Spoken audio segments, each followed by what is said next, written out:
नमस्कार दोस्तों, राइजिंग जी के जीएस क्लासेस में आपका स्वागत है। मैं प्रशांत पटेल। आज आप लोग के लिए एक नया सब्जेक्ट लेके आए हैं। हम लोग पॉलिटी पढ़ेंगे, ठीक है।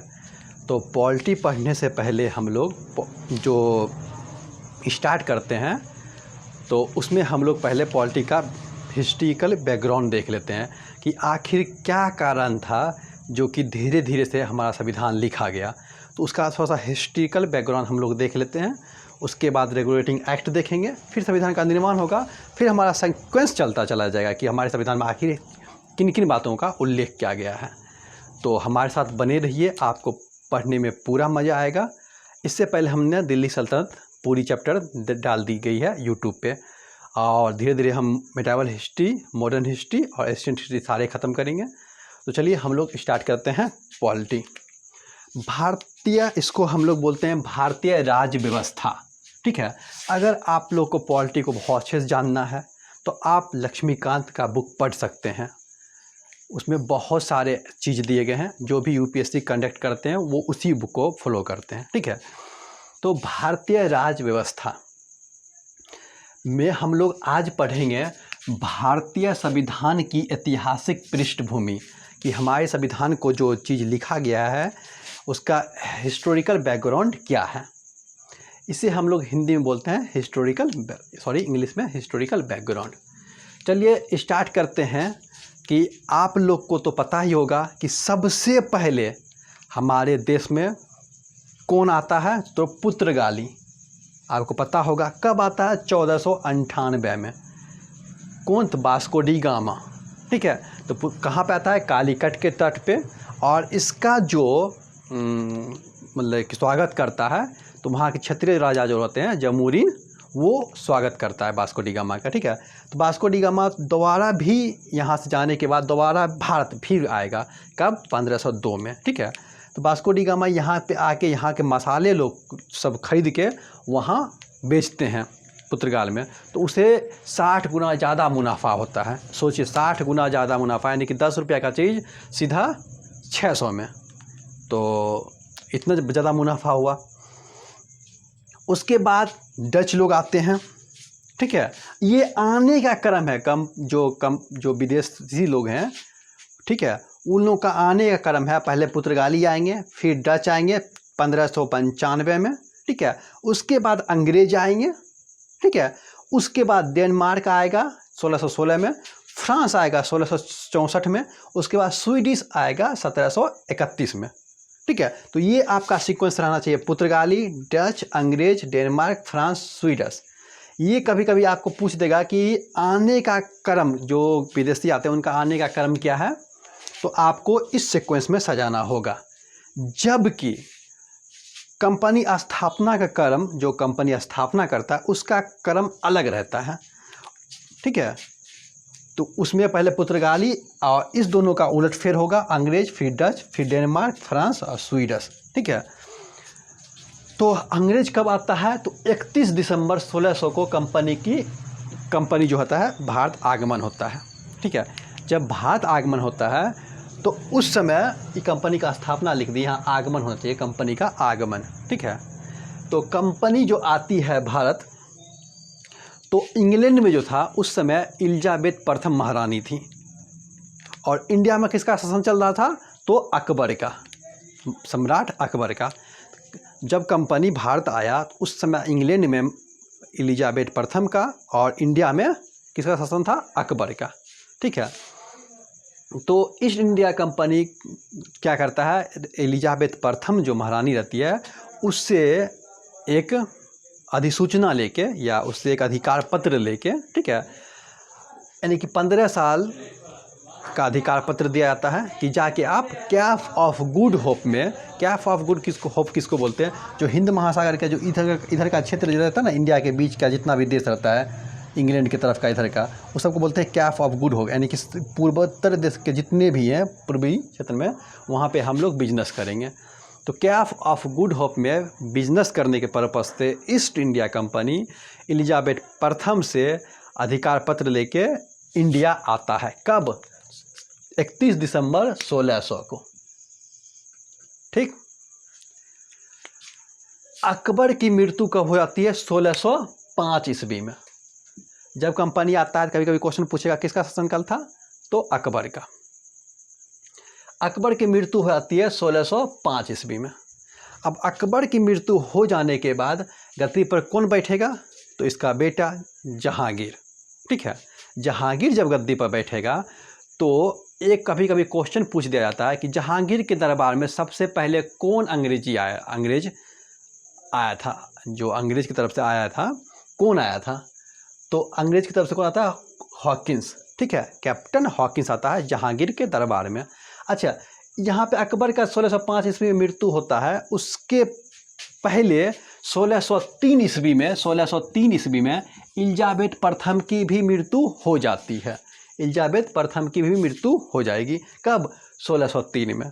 तो फिर वहाँ का गद्दी राजकुमार के हाथ लगता है, जिसका नाम रहता है जेम्स प्रिंसेप। ठीक है, तो जेम्स प्रिंसेप के से आज्ञा लेकर कैप्टन हॉकिंस अकबर का फरमान जारी कर लेके, अकबर के लिए फरमान लेके भारत आता है। कैप्टन हॉकिंस को पता नहीं रहता कि अकबर का यहाँ मृत्यु हो गया। कभी कभी एग्जाम में पूछा था किसका फरमान लेके आया था, तो अकबर का फरमान लेके आया था। ठीक है, लेकिन किसके दरबार में आया था? तो जहांगीर के दरबार में आया था। कब? तो 1608 ईस्वी में। 24 अगस्त 1608 ईस्वी को हॉकिंस जहांगीर के दरबार में आता है। ठीक है, जहांगीर के दरबार में आएगा कौन? Captain Hawkins. ठीक है, हॉकिंस ही क्यों आता है? क्योंकि इसे अरबी और अंग्रेजी ज्ञान दोनों का बोध था और ये अपने व्यक्तित्व से जहांगीर को खुश करता है। जहांगीर इसे अंग्रेजी खां की उपाधि भी देता है। इस तरह ये 1613 ईस्वी तक यानी कि 5 साल तक रहेगा और पुनः यहाँ से इंग्लैंड वापस चला जाता है। दूसरे मर्तबा ये चाहता है कि फैक्ट्री खुलवाने के लिए, लेकिन इसे अधिकार नहीं मिलता है। हॉकिंस सूरत में फैक्ट्री खोलना चाह रहा था, लेकिन सूरत में फैक्ट्री पहले से पुर्तगालियों का खुला हुआ था। तो हालांकि ये शुरुआत करता है, लेकिन अनमन के कारण सूरत की फैक्ट्री बंद कर दी जाती है और फैक्ट्री कहाँ खुलता है? जाके मछलीपट्टनम में। ठीक है, और पुनः फिर फैक्ट्री कहाँ खुलेगी? तो सूरत में। तो आपको कभी कभी क्वेश्चन पूछेगा अंग्रेज की पहली फैक्ट्री कहाँ खुली थी? तो सूरत में, लेकिन वो पूर्ण नहीं हो पाया था। पूर्ण फैक्ट्री कहाँ खुला था? तो अस्थायी रूप से मछलीपट्टनम में। और फिर जहांगीर से परमिशन लेके दोबारा ये सूरत में आधिकारिक रूप से फैक्ट्री खोलता है 1613 ईस्वी में। ठीक है, तो पूछेगा अंग्रेज ने पहली फैक्ट्री कहाँ खोली? तो सूरत में। ठीक है, वो अस्थायी तरह से फैक्ट्री कहाँ खुली थी? तो मछलीपट्टनम में। आधिकारिक रूप से फैक्ट्री कहाँ खुली? तो सूरत में। ठीक है, इतना आप लोग ध्यान में रखिएगा। दूसरा अंग्रेज भी आता है जहांगीर के दरबार में,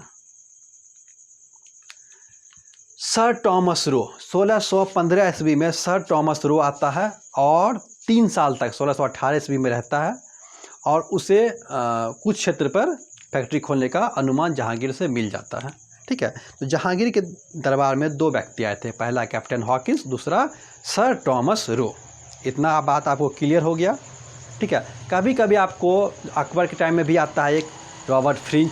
ठीक है, उसके बाद फारूक सियार के टाइम में एक अंग्रेजी दूत आएगा, सरमन। उसके बाद औरंगजेब के टाइम में एक आता है सर जॉन चाइल्ड। तो ये भी आप याद रखिएगा कि औरंगजेब के टाइम में अंग्रेजी दूत आता है सर जॉन चाइल्ड। फारूक सियार के टाइम आता है सरमन। ठीक है, अकबर के टाइम आता है रॉबर्ट फ्रेंच। ठीक है, तो इतना आप लोग याद रखिएगा। कंपनी को जो है कोर्ट ऑफ डायरेक्टर चलाते थे। कंपनी को कोर्ट ऑफ डायरेक्टर चलाते थे। कोर्ट ऑफ डायरेक्टर क्या? कंपनी का एक संगठन होता था जिसमें 25 सदस्य होते थे और एक हेड होता था जिसको गवर्नर बोला जाता था। तो कंपनी कैसे चलती थी? कोर्ट ऑफ डायरेक्टर के द्वारा। ठीक है, कि जैसे नहीं होता है कि कंपनी का कोई CEO हो गया या कोई MD हो गया, उसी तरह से 25 सदस्य होते थे और एक जो होता है वो गवर्नर होते थे। इतना बात आपको क्लियर पता चल गया होगा। 1609 ईस्वी में क्या करता है जेम्स प्रिंसेप, और निश्चित काल के लिए, मतलब कि कुछ जैसे 15 साल का पहले फरमान होता था, अब क्या कहा कि आप जाइए जितना दिन तक आपको वहाँ पे कंपनी खोलना है या कंपनी चलाना है आप चलाइए। मतलब अनिश्चित काल के लिए ईस्ट इंडिया कंपनी को छूट दे दिया जाता है। कब? 1609 ईस्वी को जेम्स प्रिंसेप के द्वारा। जेम्स प्रिंसेप कौन था? तो एलिजाबेथ के बाद गद्दी पर बैठने वाला। समझ में आ गया ये चीज़। उसी तरह हम लिखे हैं कि 1611 में अंग्रेज ने मछलीपट्टनम में फैक्ट्री खोली, और ये इसका अस्थायी फैक्ट्री होता है, क्योंकि अंग्रेज चाहता था सूरत में फैक्ट्री खोलने के लिए 1608 ईस्वी में, लेकिन वहाँ पे फैक्ट्री पूर्ण रूप से नहीं बन पाती है। तो इस एवज में मछलीपट्टनम में खोलता है, तो मछलीपट्टनम में फैक्ट्री पूरी हो जाती है। उसके बाद जब जहांगीर से परमिशन मिल जाएगा, तब 1613 ईस्वी में आधिकारिक रूप से सूरत में भी फैक्ट्री को पूर्ण कर दिया जाता है। तो देखिए, आपको 3 क्वेश्चन कितना भी घुमाएगा तो आप सटीक आंसर दे दीजिएगा। इतना बात क्लियर हो गया। उसके बाद देखिए, हम आपको बताए थे कि पहले पुर्तगाली आता है, डच आता है, अंग्रेज आता है, डेनमार्क आता है, फ्रांस आता है, स्वीडन आता है। कंपनी खोलने का क्रम अलग अलग है। पहले पुर्तगाली कंपनी खोलेगा, आता है 1498 में, कंपनी खोलेगा 1530 में। कंपनी क्या, कोठी टाइप का खोलता है, जहाँ से वो व्यापार व्यापार कर सके। कहाँ खोलता है, तो कोचीन में। ठीक है, याद रखिएगा कि कोचीन में खोलता है फैक्ट्री। कौन, 1503 में पुर्तगाली। उसके बाद अंग्रेज खोलेगा, आता है कब, 1600 ईस्वी में, लेकिन अपनी कोठी खोल देगा ही 1608 ईस्वी में। ठीक है, तो ये तो फैक्ट्री खोलता है, लेकिन अपना जो इसका क्रम रहता है, मतलब कि कोठी, वो 1600 में ही स्थापित कर देता। तो पुर्तगाली के बाद अंग्रेज ही आएगा, जबकि डच 1605 ईस्वी में ही मछलीपट्टनम में पहली फैक्ट्री स्थापित करता है। तो आप ये मत समझिएगा 1605 में पहले ये किया डच, तो पहले डच आना चाहिए, तो उसके बाद अंग्रेज आना चाहिए, लेकिन ये इसका फैक्ट्री रहता है। ठीक है, और ये डच लोग क्या करता है, कोठी टाइप का खोलता है। तो पहले पुर्तगाली आएगा, फिर डच आएगा, फिर अंग्रेज आएगा। ठीक है, आने का क्रम, आप कंपनी खोलने का क्रम, पुर्तगाली आएगा, अंग्रेज, फिर डच। ठीक है, अब बाकी ये सब क्या है, डेनमार्क खोलेगा। फ्रांस क्या करता है, जैसे अंग्रेज खोलता है पहली फैक्ट्री सूरत में, फिर मछलीपट्टनम में, तो ये भी पहला फैक्ट्री सूरत में खोलेगा, उसके बाद मछलीपट्टनम में खोलेगा। बाकी इस सब को आपको याद रखने की ज़रूरत नहीं है। तो बस इतना याद रखिएगा, आने का क्रम ये रहा, कंपनी स्थापित करने का या कोठी स्थापित करने का क्रम ये है। ठीक है, ज़्यादा कन्फ्यूजन नहीं होना है। यहाँ से जो डच का सफाया होता है, तो अंग्रेज करता है कब, तो 25 नवंबर 1759 को। ठीक है, अंग्रेज डच का सफाया करेगा कब, तो बेदरा का एक युद्ध लड़ेगा, नाम रहता है बेदरा का युद्ध। कभी कभी आपको पूछेगा बेदरा का युद्ध किसके किसके बीच हुआ था, तो डच और अंग्रेज के बीच में। हारा कौन, तो डच, जीता कौन, अंग्रेज। कब हुआ था, तो 25 नवंबर 1759 को। सिंपल सी बात है, यहाँ से डच चला जाता है। बहुत दिन तक शासन कर लिया 10। उसके बाद अंग्रेज क्या करेगा, तो सफाया कर देगा फ्रांस का, जिसको फ्रांसीसी बोलते थे, फ्रांस को सफाया कर देगा। फ्रांस का सफाया कब होता है, 1 साल के बाद ही, जस्ट डच के 1 साल के बाद ही। तो 26 जनवरी 1760 को बॉन्डीवास का युद्ध होता है।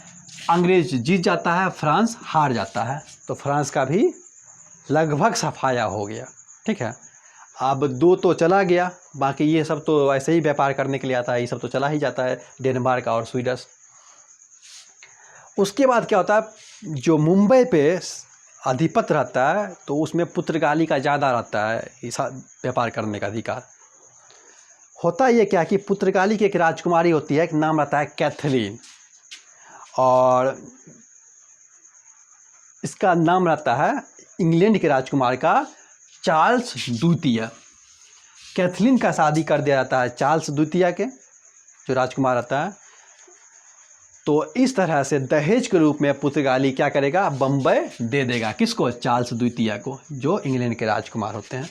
इंग्लैंड का राजकुमार क्या करेगा, 7 साल के बाद, यानी कि 1668 में, वही जो बम्बई होता है वो किराए पर दे देगा, किसको, ईस्ट इंडिया कंपनी को। अब बम्बई में कौन व्यापार करेगा, तो ईस्ट इंडिया कंपनी करेगी। ठीक है, कुछ पाउंड पे किराए पे दे दिया जाता है।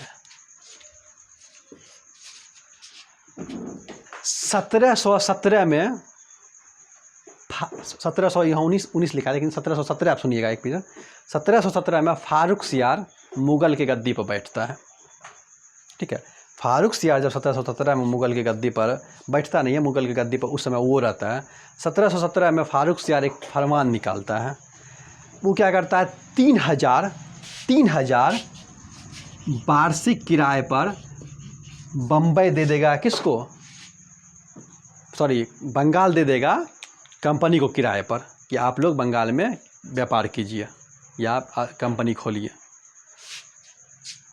10,000 रुपया में फारूक सियार क्या करता है, 10,000 वार्षिक रुपया में सूरत को दे देगा कंपनी को। कब होता है ये सब घटना, 1717 में। कौन करता है, फारूक सियार, जो मुगल का क्षेत्र रहता है वहाँ पे अंग्रेज को व्यापार करने की अनुमति दे देता है।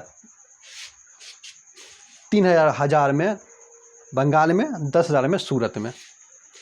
उसके बाद क्या होता है कि बम्बई में जो ईस्ट इंडिया कंपनी का सिक्का चल रहा होता है उसे पूरा भारत में लागू करने की परमिशन भी दे देता है। कौन, फारूक सियार।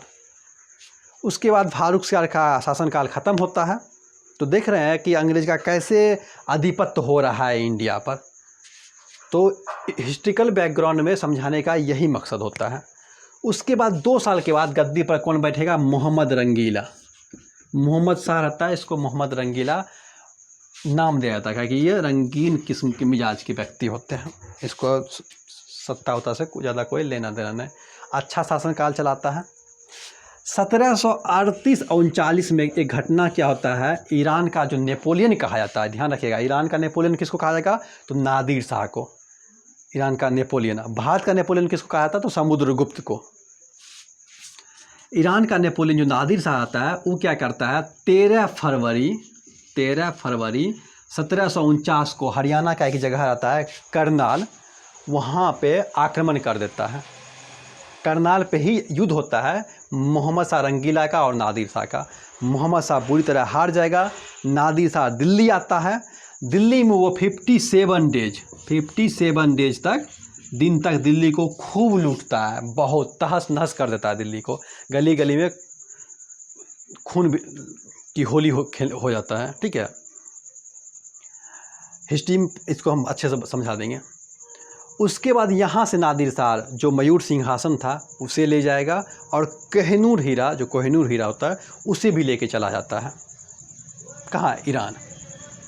ये घटना हो गया। तो अंग्रेज को लगता है यार हम देश में रहते हैं, हमको तो हर चीज़ के लिए परमिशन लेना पड़ता है, और तो बाहर का कोई आया आदमी इसको मार के चला गया, तो क्यों ना हम भी इससे युद्ध करें। तो अंग्रेज का मनोबल बढ़ जाता है तो हम में भी तो क्षमता है, हम भी तो मुग़ल को हरा सकते हैं, जो कि बाहर का आदमी मार के इसको चला गया, कुछ नहीं कर पाया।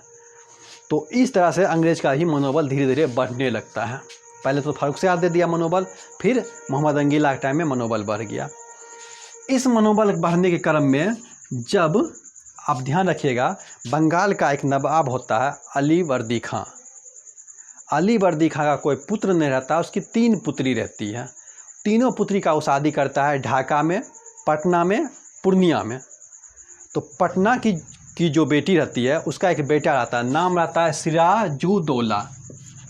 तो अली वर्दी खां के मरने के बाद सिराजुद्दौला नाना के गद्दी पर बैठेगा, बंगाल का सूबेदार बनेगा। ठीक है, बंगाल का सूबेदार बनता है तो ये देखता है क्या, अंग्रेज फोर्ट विलियम का स्थापना कर दिया कलकत्ता में, मद्रास में कर दिया, पुडुचेरी में कर दिया। मद्रास में फोर्ट जॉर्ज का स्थापना करता है, फोर्ट विलियम का कलकत्ता में कर देता है। तो सिराजुद्दौला लगता है क्या कि अंग्रेज पूरा पैर पसार रहा है, इसको बुरा लगता है। ये अंग्रेज को मना करता है, नहीं मानता है। उसके बाद क्या करेगा, सिराजुद्दौला 14x18 के कमरे में, जितना में हम ये वीडियो बना रहे हैं उस हिसाब के कमरे में क्या करता है, 146 आदमी को बंद कर देता है, जिसको बंद कर देता है। बंद कर दिया जाता है। जब सुबह खोला जाता है उसका दरवाज़ा तो देखता है कि 123 आदमी मर गए होते हैं। 123 आदमी मर गए होता है, मात्र 23 आदमी जिंदा बचता है, मात्र 23 आदमी जिंदा बचता है। इसको कहते हैं जो काल कोठली की घटना, कि एक कमरे में बंद कर दिया गया 14x18 कमरे में। इस चीज़ को अंग्रेज का एक पत्रकार था हाल बेल, अंग्रेजी एक पत्रकार थे हाल बेल। वो इस चीज़ को इतना प्रकाशित करेगा, इतना प्रकाशित करता है, इतना कि अब जो बंगाल का गवर्नर अंग्रेज की तरफ से था, कंपनी की तरफ से, ठीक है, क्लाइव, उसको ये बात बहुत बुरा लगता है। वो सोचता है सिराजुद्दौला को हम सबक सिखाएंगे। ठीक है। तो सिराजुद्दौला को हराने के क्रम में युद्ध होता है कब, तो 23 जून 1757 को प्लासी का युद्ध होगा। याद रखिएगा, मोस्ट इम्पॉर्टेंट, प्लासी का युद्ध 23 जून 1757 को प्लासी का युद्ध होता है। किसके तरफ से, अंग्रेज और सिराजुद्दौला की तरफ से, ठीक है।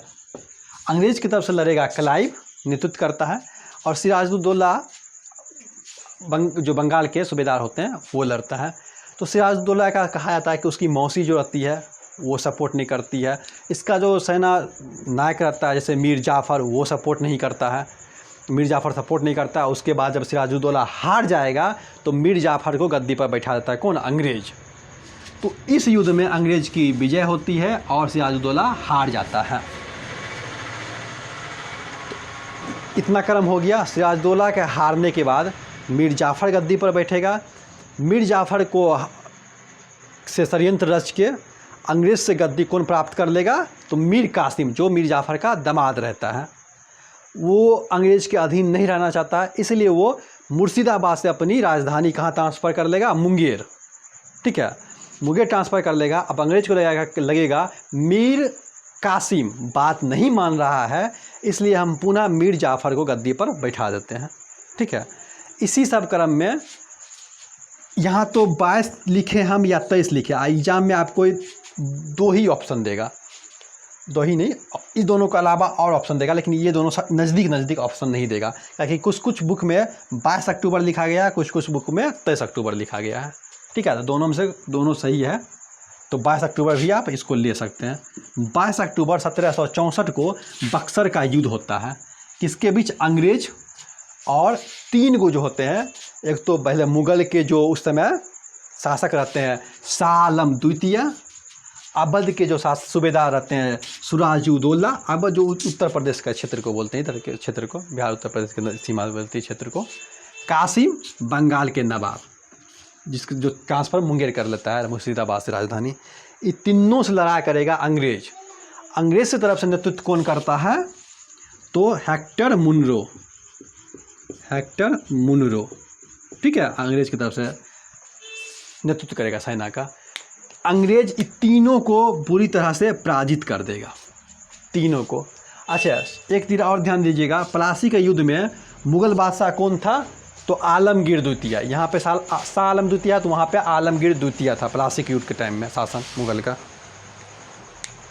तो अंग्रेज जीतता है। अब अंग्रेज जीत जाएगा, अंग्रेज क्या करेगा, 1765 में इलाहाबाद की संधि करेगा। इलाहाबाद की संधि करेगा। इलाहाबाद के संधि में जो कुछ इलाहाबाद क्षेत्र रहते हैं, वो अवध के सूबेदार को बोला जाता है, सिराजुद्दौला को, कि तुम मुग़ल को दे दो, और जो हमारे क्षतिपूर्ति हुआ है सेना का, वो उसका हर्जाना भी तुम भरो, ठीक है। इस तरह 1765 में इलाहाबाद की संधि होता है। इसमें अंग्रेज अपना खूब दबा चालू करेगा, ठीक है। और अंग्रेज का इलाहाबाद की संधि में एक सबसे बड़ा हाथ क्या लगता है, तो बंगाल, बिहार, उड़ीसा, इस तीनों क्षेत्र पर वो अपना आधिपत्य कर लेता है, ठीक है। इसका वर्चस्व चला जाता है इंग्लैंड अंग्रेज़ों का। तो इस तरह से हम लोग हिस्टोरिकल बैकग्राउंड देख लिए, ठीक है। तो हिस्टोरिकल बैकग्राउंड देखने के बाद कल हम लोग कंपनी का शासन पढ़ेंगे, कि कंपनी का शासन में यानी कि रेगुलेटिंग एक्ट जो 1773 में लागू किया गया था, फिर 1700 सेटलमेंट एक्ट लागू करेगा 81 में, फिर पिट्स इंडिया एक्ट 1784 में याद करेगा, ठीक है। उसके बाद 1793, ठीक है, 1813, 1833, और उसके बाद 1858। इस तरह से हम लोग पढ़ते चलेंगे कि कैसे अंग्रेज कंपनी के शासन चलेगा 1773 से 1857 तक, फिर 1857 से 1935 तक चल जाएगा, या आज़ादी तक अंग्रेज के हाथ में सीधा शासन, ठीक है। तो इसके आगे हम लोग वीडियो बनाएंगे। अगर आप लोग को अच्छा लगता है तो आप लोग कमेंट करिए, इससे हम लोगों का मनोबल बढ़ता है। तो ज़्यादा से ज़्यादा ग्रुप में शेयर भी कीजिए और अपने दोस्त को बोलिए सब्सक्राइब करने के लिए। तो धन्यवाद, जय हिंद, खुश रहिए आप लोग।